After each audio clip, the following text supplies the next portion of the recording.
उपमुख्यमंत्री सुनेत्रा पवार या रायगडमध्ये दाखल झाल्यात। रोह्यातील 16 कोटींच्या विकास कामांचं भूमिपूजन सुनेत्रा पवार यांच्या हस्ते केलं जाणार आहे।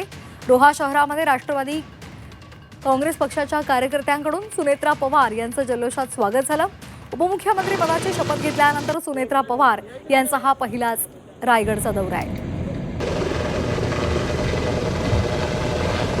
आपण हे दृश्य पाहतोय। सुनेत्रा पवार यांच्या ताफ्यावर जेसीबीच्या माध्यमातून फुलं उधळली जात आहेत। रोह्यामध्ये आज विकास कामांचं भूमिपूजन सुनेत्रा पवार यांच्या हस्ते केलं जाणार आहे आणि त्यामुळे त्यांचं जंगी स्वागत करण्यात आलेलं आहे।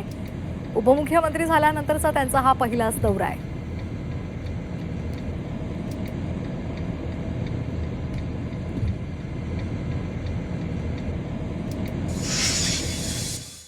दादांचे आणि आदरणीय सुनील तटकरे साहेबांचे संबंध आपल्या सगळ्यांनाच माहिती आहेत आणि दादांशिवाय ते कुठलाही कार्यक्रम करत नसायचे आणि त्याच पद्धतीने त्यांनी आता हे कार्यक्रमसुद्धा माझ्या हस्ते करायचं ठरवलं आणि मी आज या कार्यक्रमाला उपस्थित राहिले आहे।